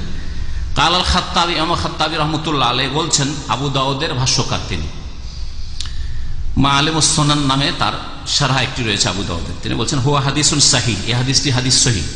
ওয়া কাদ কালা বিহি জামাআতুম মিন আহলিল হাদিস, মুহাদ্দিসিন কেরামদের এক দল এটি বলেছেন যে এটা করে ওয়াল কাউলু বিহি লাযিমুন আলা আসলি কবুলি জিয়াদাত, এই হাদিস অতিরিক্ত বাড়তি আছে আর হাদিস সহিহ, সুতরাং ওয়া জিয়াদাতু মিনাস সিকাতি মাকবুলা, বিশ্বস্ত বর্ণনাকারী যদি অতিরিক্ত বর্ণনা করে সেটা গ্রহণযোগ্য।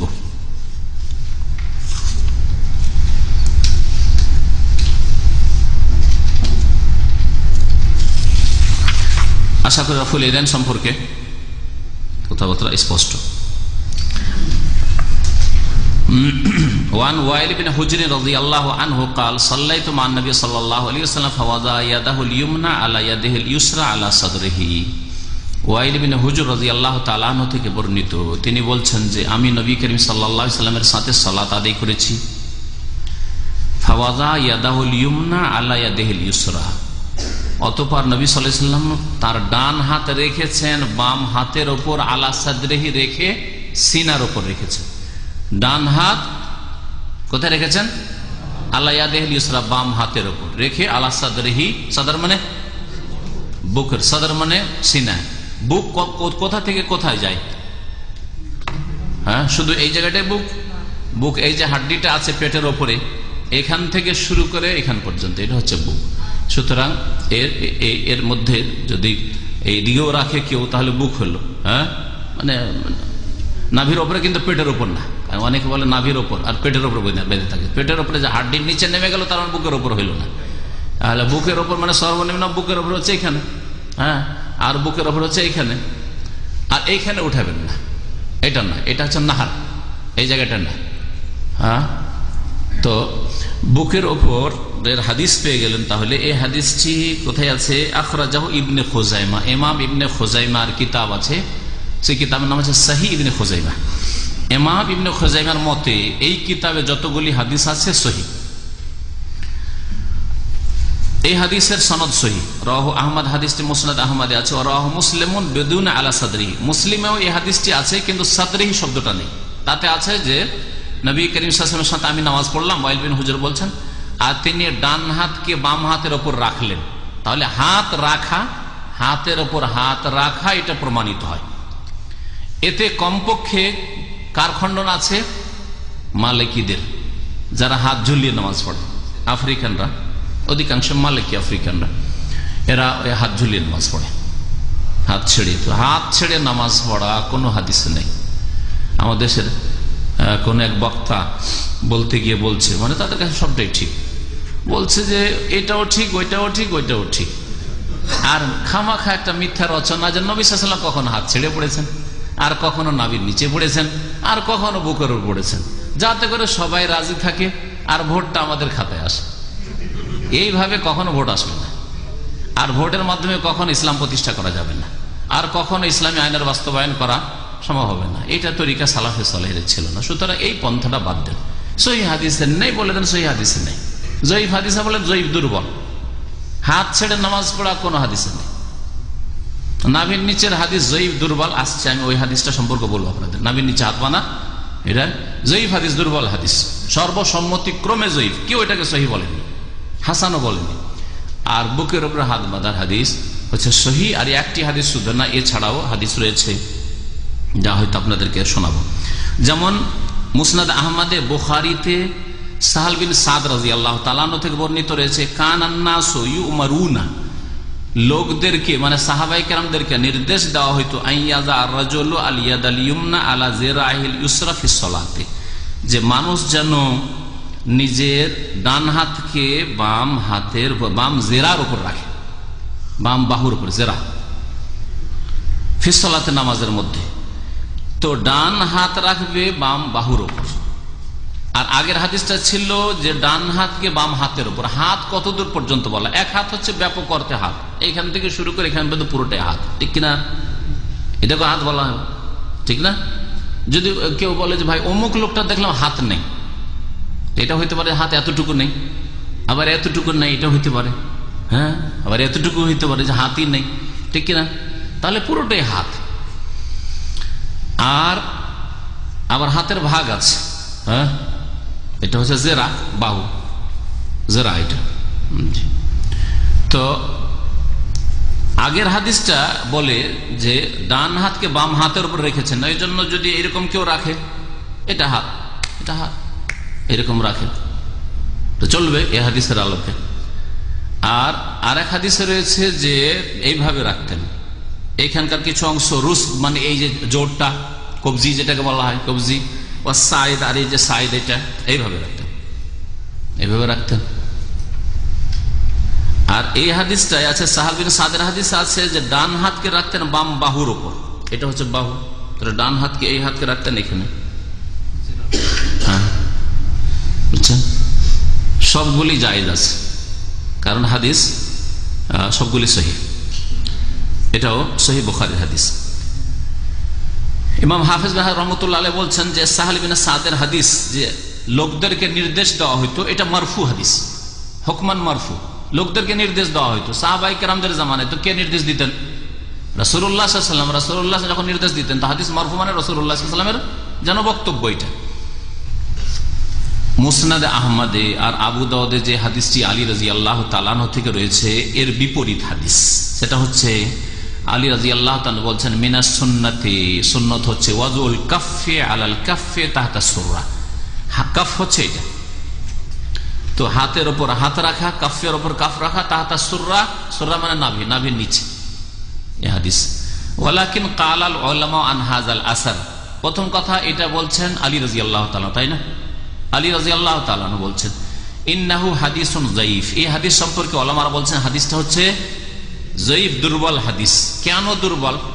দেখেন আপনার মাসলার বিপরীত হলো আর শুধু যায়ীফ বলে উড়িয়ে দিলেন, এটা কোন আলেমের চরিত্র নয়, এটা খেয়ানত, হ্যাঁ, এটা ইনসাফ না, ন্যায় নীতি অবলম্বন করা নয়, যে আমার মাসলার বিরোধী হলো না, এটা যায়ীফ, কখনো জায়েজ নাই, কালকে আমাদের জবাবদিহি করতে হবে।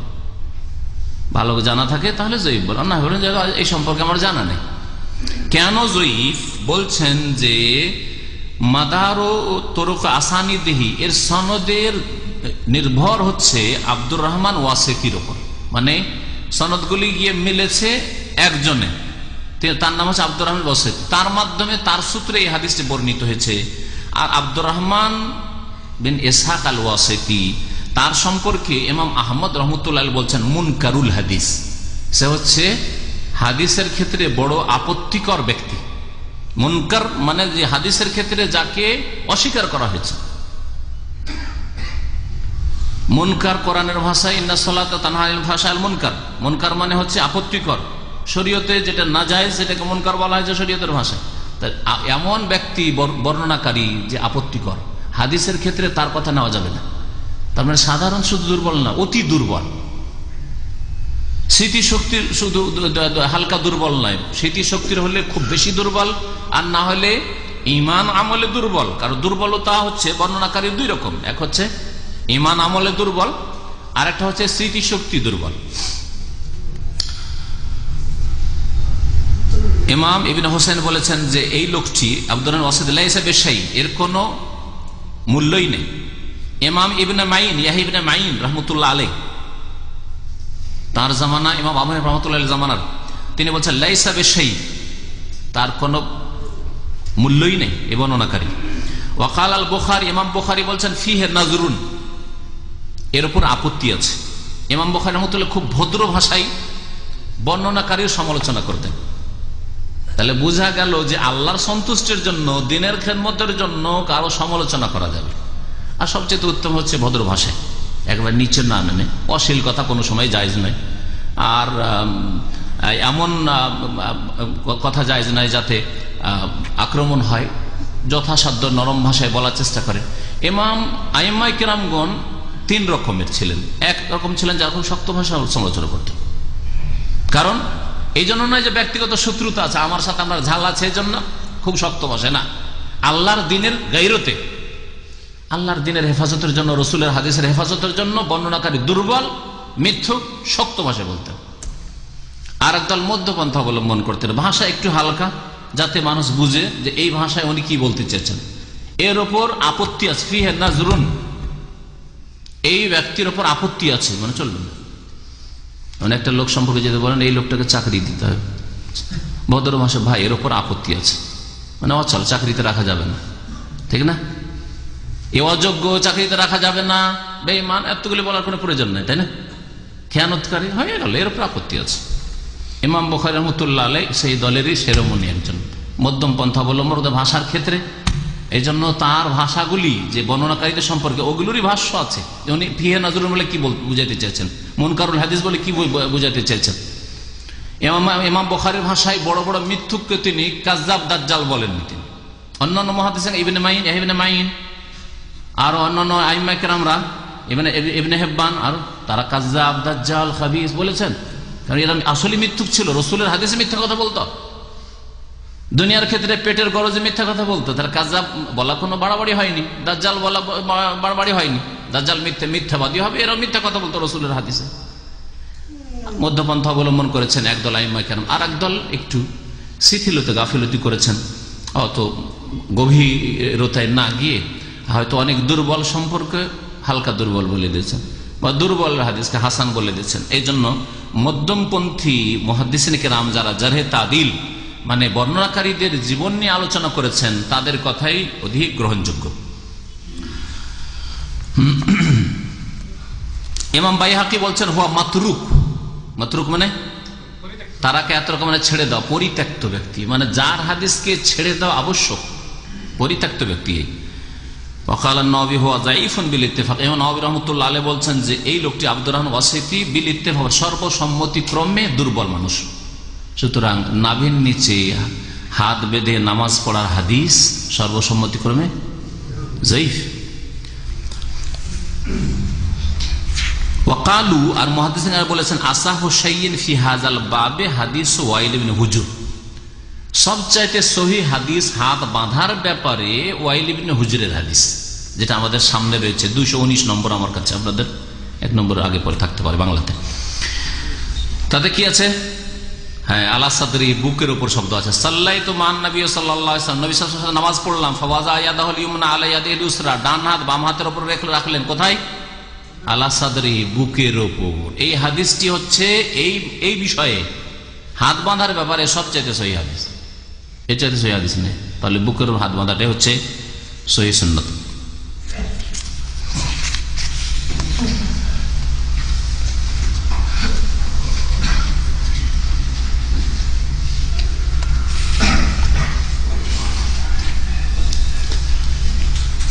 আচ্ছা, এই মাসলাতে হয়ে গেল একটা মাসলা। এখন যারা সৌদি আরবে এসছেন তাদের মনে বেশি মানে আসে, আর সামনে আসে, আর দ্বিধাদ্বন্দ্বে পড়ে যান। আমাদের সেই আকীদার ভাইয়েরও দ্বিধাদ্বন্দ্বে, এটাতে কি করব, তাই না? দেশে থাকলে হয়তো এটা টেরি পেতেন না, দেশে, কারণ দেশে এর উপর আমলই নেই। সেটা হচ্ছে যে রুকু থেকে উঠার পরে হাতটা কোথায় থাকবে? রুকুর আগে পর্যন্ত হাত বাঁধতে হবে, হাত ছাড়া তাহলে সুন্নত নয়। আর হাত নাভির নিচে বাঁধা এটা হচ্ছে দুর্বল, আর বুকের উপর হাত বাঁধা এটা হচ্ছে সুন্নাত, মানে হাত বাঁধতে হবে রুকুর আগ পর্যন্ত। কেরাত যতক্ষণ চলছে, তেলাওয়াত চলছে, বা দাঁড়িয়ে আছেন যতক্ষণ পর্যন্ত। কিন্তু রুকু থেকে উঠার পরে যে দাঁড়াইলেন, দাঁড়ার পরে হাতটা ছাড়া থাকবে, এরসাল, হাত ছাড়া থাকবে, নাকি হাতটা বাঁধতে হবে? হ্যাঁ, দুটোই জায়েজ, মানে দুটোই প্রমাণিত স্পষ্ট, সেই জন্য জায়েজ। এ মাসলায় ইখতিলাফ রয়েছে, আর এই মাসলার ইখতিলাফ এটাকে এত জটিল বানাবার কোনো প্রয়োজন নেই। তবে মাসলাটাকে শুনেন, কারণ আমার সামনে যে ভাষ্যকার লিখেছেন এখানকার সৌদি আরবের আলেম, তিনি তাদের মতটা ব্যক্ত করেছেন এবং তাদের দলিলগুলো একটু শোনেন। যারা বলছে বাঁধতে হবে, রুকু থেকে উঠে হাত বাঁধেন, তাদের দলিলগুলো শোনেন।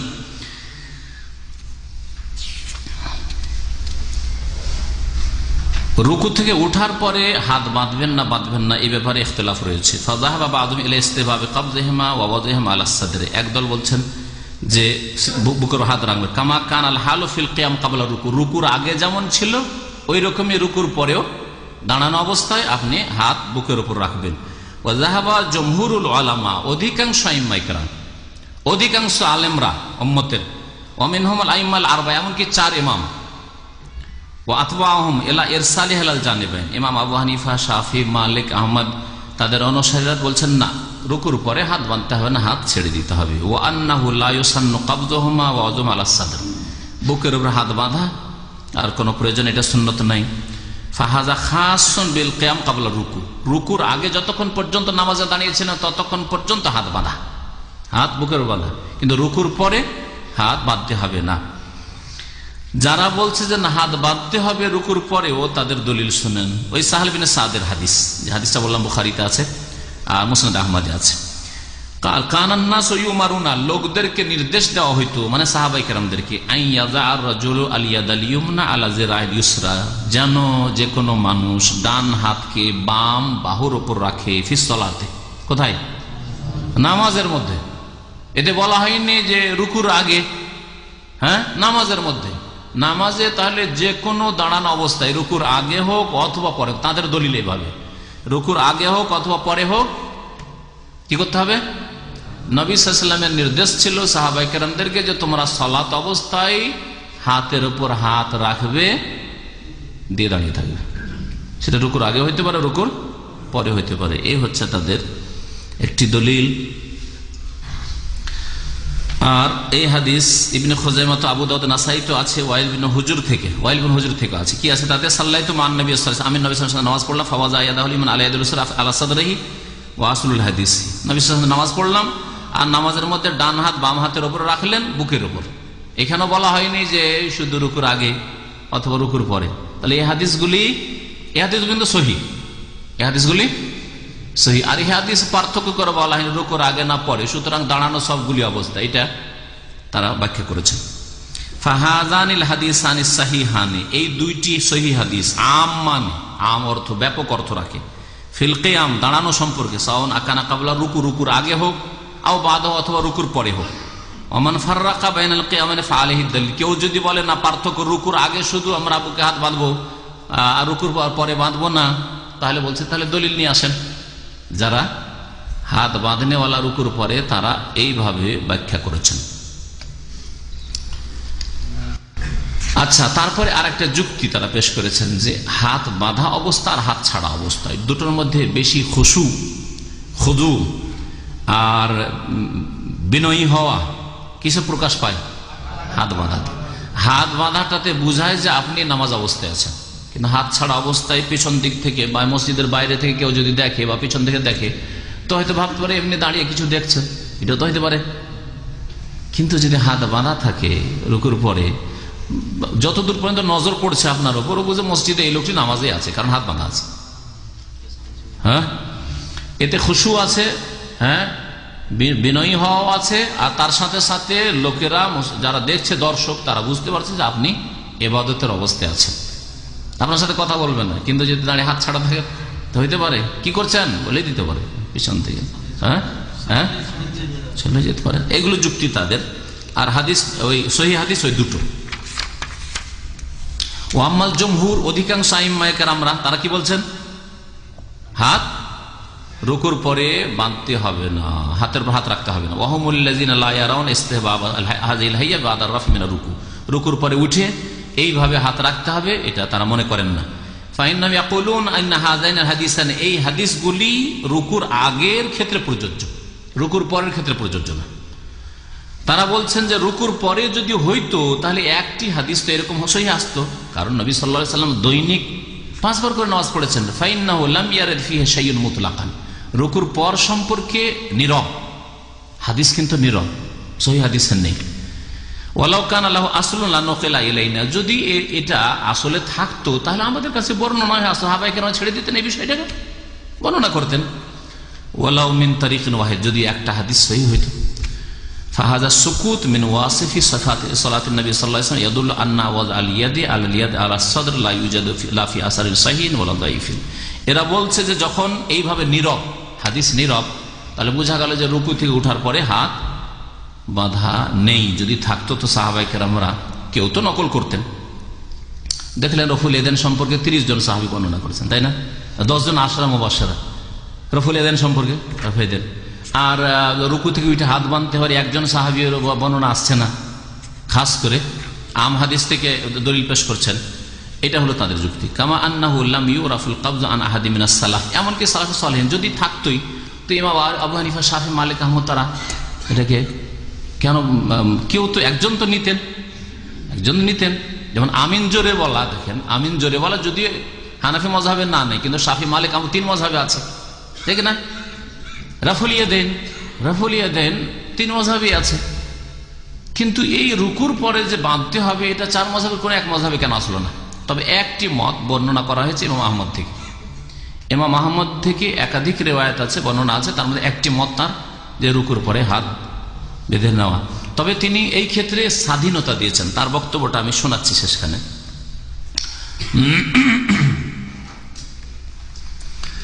আল্লামা শেখ নাসিরুদ্দিন আলবানী রহমতুল্লাহ একটু শক্ত কঠোর ভাষায় বলেছেন এইটির বিরোধিতে, মানে অন্যরা তো সুন্নত বলছেন এটাকে বা মুস্তাহাব বলছেন, কিন্তু তিনি কঠোর ভাষায় বলেছেন। তা আমার মনে হয় এইরকম কঠোর ভাষায় বলা ঠিক নয়। যে একটা জিনিস একদল বলছেন সুন্নত আর সেটাকে বিদাত বলে দেবেন, এটা খানিকটা ভাষাটা কঠোর, যদিও তারা আম হাদিস পেশ করেছে, বাকি মানুষের ভুল হইতে পারে। ইমাম আহমদ সম্পর্কে বলছিলাম যে কি বলেছেন তিনি, ওয়ালিযালিকা যাহাবাল ইমাম আহমদ ইলা তাখির বাইনা ফি'লিহি ওয়া তারকিহি। ইমাম আহমদ 4 ইমামের মধ্যে ইমাম আহমদ একমাত্র তিনি বলছেন যে রুকুর পরে হাত বাঁধতেও পারো আর ছেড়েও দিতে পারো। তিনি 4 আইম্মায়ে কেরামদের মধ্যে সবচেয়ে বড় মুহাদ্দিস ছিলেন, আর সবার শেষে এসেছেন, আগের ইলমগুলো পেয়েছেন আর পরে যে হাদিস চর্চা হয়েছে সেইগুলো পেয়েছেন। এই জন্য ন্যায় নীতির কথা হচ্ছে, ইনসাফের কথা হচ্ছে, ইমাম আহমদ রহমতুল্লাহ আলাইহি 4 ইমামের মধ্যে সবচেয়ে বড় হাদিসের পণ্ডিত ছিলেন। আর তার হাদিসের কিতাবের স্পষ্ট প্রমাণ, মুসনাদ আহমদের 30,000-এর বেশি হাদিস তিনি সংকলন করেছেন, অথচ অন্য আইম্মায়ে কেরামদের হাদিসের এরকম বড় কিতাব নেই। ইমাম মালিকের থাকলে ছোট্ট একটি কিতাব মুয়াত্তা মালিক, ইমাম শাফির থাকলে ওই কিতাবুল ইমাম আবু হানিফা রহমতুল্লাহ আলাইহি কোনো হাদিসের কিতাব নেই। একটা যেটা তার দিকে নিসবত করা হচ্ছে, সম্পৃক্ত করা হচ্ছে মুসনাদুল ইমাম আজম, একবারে জাল জয়ীফে ভরা, আর ওটা তার লিখা না, অন্য কারো লিখা, তার নাম তাতে বসিয়ে দেওয়া হয়েছে। তো এই জন্য ইমাম আহমদ রহমতুল্লাহ আলাইহি যথাসাধ্য তিনি সুন্নত, সহিহ সুন্নত, নবীর সুন্নতের কাছাকাছি তিনি ফতোয়া দেওয়ার চেষ্টা করেছেন। তো তার মত যে দুটোর মধ্যে যে কোনো একটা করতে পারো, আত-তাখইর রাজিউন ইলা মা ওয়াসালা ইলাইহি ফাহমুল মুজতাহিদ ওয়া ইজতিহাদু। তিনি ইখতিয়ার দিয়েছেন যে রুকু থেকে উঠে আপনি বাঁধতেও পারেন আবার ছাড়তেও পারেন। সৌদি আরবের উলামায়ে কেরামরা বাঁধার উপরে আমল করছে, কারণ এখানকার যে বড় উলামায়ে কেরাম শেখ আব্দুল্লাহ ইবনে বাজ রহমতুল্লাহ আলাইহি, তারপরে শেখ মোহাম্মদ বিন সালেহ উসাইমিন, এছাড়াও যে সাহিয়াতে কিবার উলামারা রয়েছেন, তাদের সকলেরই ফতোয়া যে রুকুর পরে হাত বাঁধাটাই মুস্তাহাব বা সুন্নাত তাদের কাছে। কিন্তু অন্যান্য আরো যারা সালাফদের অনুসারী উলামায়ে কেরাম, তাদের কাছে এটা সুন্নাত বা মুস্তাহাব নয়। সুতরাং এই ব্যাপারে বাড়াবাড়ি করার কোনো প্রয়োজন নেই। কেউ যদি করে তাহলে নিষেধ করবেন না, আর কেউ যদি না করে আর আপনি করছেন, মানে রুকুর পরে আপনি হাত বাঁধছেন, তাহলে কথা বলবেন না যে আপনি কেন বাঁধেন না। বুঝতে পারছেন তো? আর একটা এখানে পরামর্শ এই দিব যে দেশে গিয়ে অনেক বিদাতের সমাজে আপনাকে যেতে হবে, সেখানে গিয়ে এমন একটা বিষয়কে উঠাবেন না যে এই বিষয়টা সাব্যস্ত কিনা তাতেই সন্দেহ। সুতরাং দেশে গিয়ে গ্রামে নামাজ পড়ছেন, রফেল এদেন করেন না, সূরা ফাতিহাই পড়েন না, সূরা ফাতিহা না পড়লে নামাজ হয় না, সূরা ফাতিহা পড়েন না, হ্যাঁ আমিন জোরে বলেন, যেগুলো স্পষ্ট সুন্নাত সেগুলি আমল করে না। এছাড়া মিলাদের বিদাত করছে, এই যে আপনার ঈদে মিলাদুন নবীর বিদাত পালন করছে, শবে বরাতে হালুয়া রুটির বিদাত করছে, কবর মাজারের বিদাত করছে, শিরিক করছে। আর ওই সমাজে গিয়ে রুকুর পরে আপনি হাত বাঁধা শুরু করবেন, কোনো যুক্তি নেই, কোনো প্রয়োজন করে না, কোনো প্রয়োজন করে না। তো আশা করি এই বিষয়টি স্পষ্ট। আর এখান থেকে আজকের আলোচনা শেষ করেছি, সময় প্রায় এগিয়ে এসছে। আল্লাহ পাক রব্বুল আলামিন যেন আমাদের গুনাহ খাতা মাফ করেন, নেক আমলে তৌফিক দান করেন, কোরআন হাদিস বুঝার এবং তার মোতাবেক চলার আমল করার যেন তৌফিক দান করেন। আল্লাহ পাক আমাদের মজহাবি গোড়ামি আর আমাদের ব্যক্তি পূজা আর অন্ধত্ব, আল্লাহ পাক এসব যে গুমরাহি রয়েছে, অজ্ঞতা, এসব যেন দূর করে দেন। এর সাথে সাথে আমাদের বেশ কিছু ভাইয়েরা দোয়া করতে বলেছেন, তার মধ্যে এক ভাই দোয়া করতে বলেছেন, অসুস্থ আছে কোনো এক ভাই, মুসলিম ভাইয়ের স্ত্রী খুব অসুস্থ অবস্থায় আছে, দোয়া চেয়েছে, আল্লাহ যেন শেফা দান করেন, সুস্থতা দান করেন। এছাড়া আমাদের সকলেই প্রায় কোনো না কোনো বালা মুসিবত আছে, আল্লাহ পাক আমাদের বালা মুসিবত, ব্যাধি, রোগ যেন দূর করে দেন আমাদের থেকে, আমাদের পরিবার থেকে, ছেলে মেয়ে থেকে, আল্লাহ যেন বালা মুসিবত দূর করেন। 2 নম্বর কথা, অনেক ভাইরাই এরকম আছেন যাদের আপনজনরা ইন্তেকাল করেছে এই কাছাকাছি সময়ে, তারাও দোয়া চেয়েছেন, মসজিদে অনেকে বলছিলেন। তো এই জন্য আল্লাহ পাকের কাছে দোয়া করি, আল্লাহ পাক যেন তাদের রুহের মাগফিরাত করেন, আল্লাহ পাকে মাইয়াতের গুনাহ খাতা মাফ করে দেন, কবর আযাবকে দূর করে দেন, কবরের জীবনকে আল্লাহ পাক নিয়ামত দিয়ে ভরে দেন। আল্লাহ পাক যেন মুসলিমদের মাইয়াতদের গুনাহ খাতা মাফ করে তাদেরকে জান্নাতুল ফিরদৌস দান করেন। আর যারা দুনিয়াতে আছেন আর আপনজনরা দুনিয়া থেকে বিদায় নিয়েছে, তাদেরকে আল্লাহ পাক যেন সান্ত্বনা দান করেন। সাল্লাল্লাহু আলা নবিয়িনা মুহাম্মদ ওয়া আলা আলিহি ওয়া সাহবিহি আজমাইন। সময় আছে, চলেন বলেন। আজকের আলোচনার সাথে সম্পর্কিত আছে কিছু? একজনে বলছে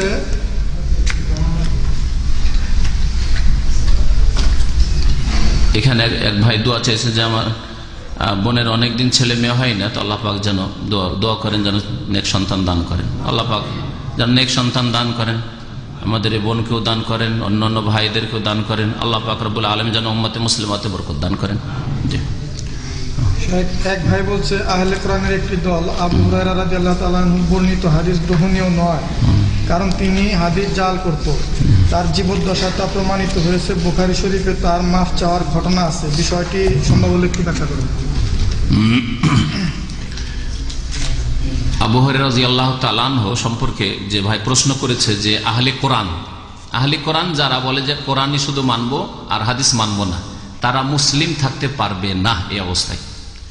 কারণ নামাজই পড়তে পারবে না, রোজাও রাখতে পারবে না, যাকাতও দিতে পারবে না, হজও করতে পারবে না।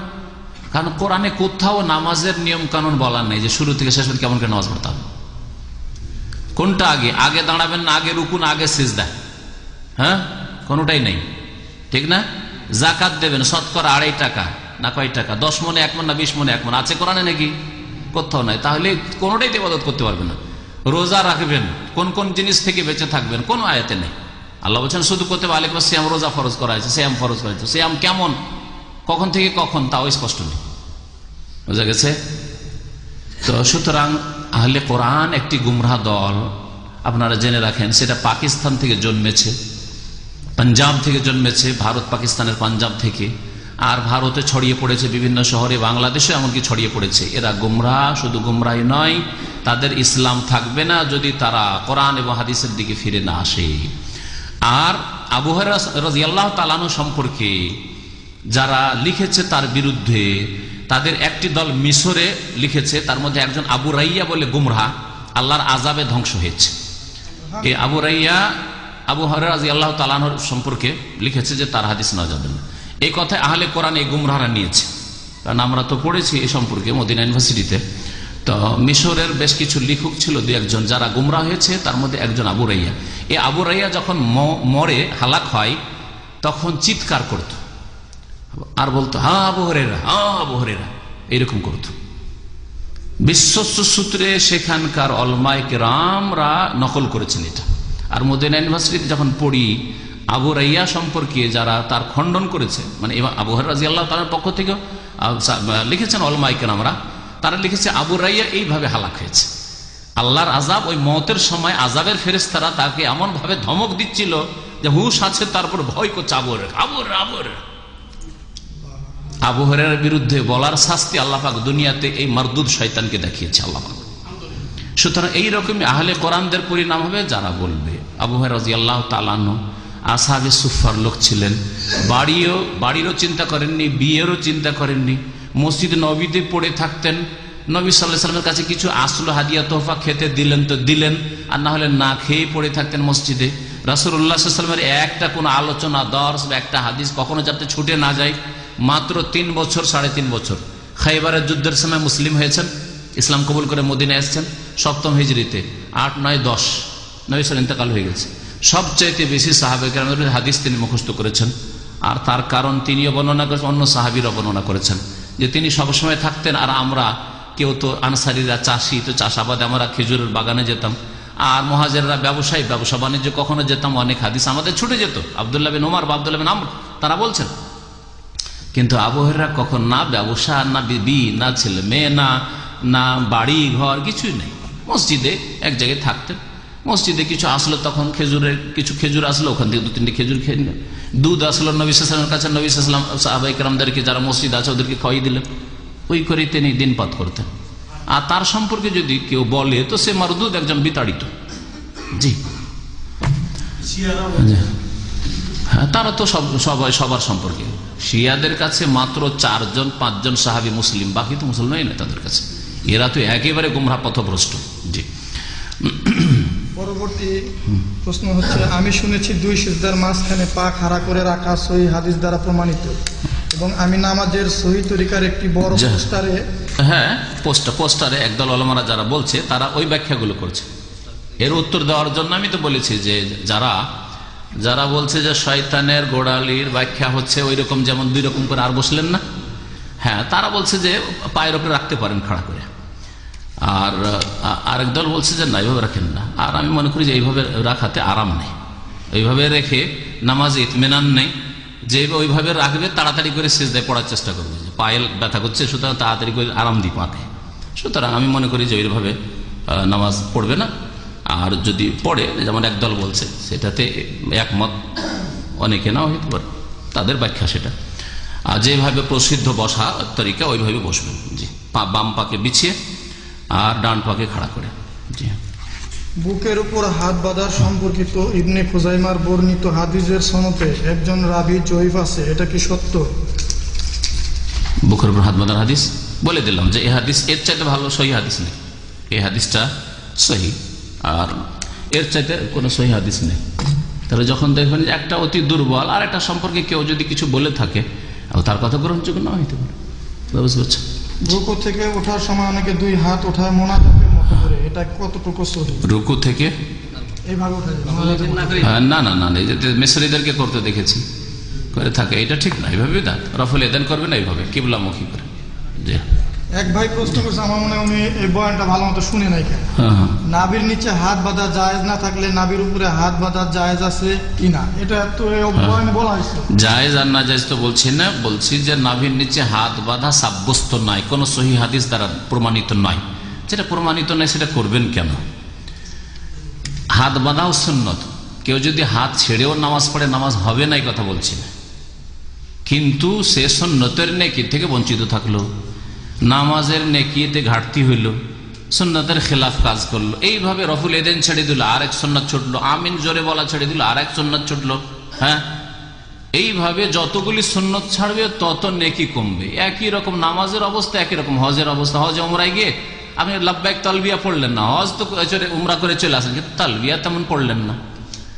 হ্যাঁ, মিকাতে গিয়ে গোসল করলেন না। হ্যাঁ, তাহলে আপনি তারপরে আপনি হাজরে আসওয়াদ স্পর্শ করলেন না, ওখানে ইশারাও করলেন না, হজ হবে না? হবে না। কিন্তু হজের নেই কি কমলো এগুলোর জন্য? বেশ কিছু সুন্নত আপনি ছেড়ে আসলেন। জি, সেটা আরেকটা প্রশ্ন হচ্ছে যে আমি আমার মেয়ের আকিকা করতে পারি নাই ছোটবেলায়, তার এখন আমি সামর্থ্যবান হয়েছি এবং তার আকিকা করতে চাই। আমি জানতে চাই, মেয়ে হলে একটি ছাগলের পরিবর্তে গরু দেওয়া যাবে কি? আকিকার ক্ষেত্রে ছাগল, ভেড়া, দুম্বা এগুলি করাটাই সুন্নত। গরুর আকিকা করা ভাগে তো নেই, প্রমাণিত নেই। যে ভাগ হানাফি মাযহাবে আছে কোনো প্রমাণ নেই। আর ভাগের কথা একমাত্র কুরবানির উপরে তারা কি আসছে, কুরবানিতে ভাগ চলবে, সুতরাং আকিকা তো ভাগ দিয়ে চালিয়ে দাও, আর কিচ্ছু নেই কোনো দলিল। 2 নম্বর কথা, গোটা গরু দেওয়ার ব্যাপারেও কোনো সাহাবায়ে কেরামদের আমল পাওয়া যায় না। তাবেই থেকে নাইরুল আওতারে একটা বর্ণনা আছে যে কোনো তাবেই গরুর আকিকা দিয়েছেন।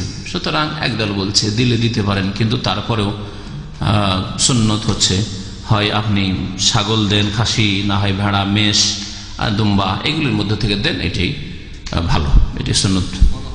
জি, বড় হওয়ার পরে দেওয়া একদল বলছেন যে 21 তারিখ পর্যন্ত সেই হাদিস দ্বারা প্রমাণিত, 7 তারিখে, 14 তারিখে অথবা 21 তারিখে, এরপরে আর সময় নেই। আর একদল বলছেন যে জায়েজ আছে। নাসিরুদ্দিন আলবানী রাহমাতুল্লাহ আলাইহি বলছেন যে কোনো সময় দেওয়া যেতে পারে। সুতরাং এই ফতোয়ার উপর আমল করে যদি কেউ দেয়, হয়নি সেজন্য ইচ্ছা করে ছাড়বেন না। বয়স হয়ে গেছে, এতদিন দেওয়া হয়নি, বেখেয়ালি ছিলেন, দিয়ে দেন।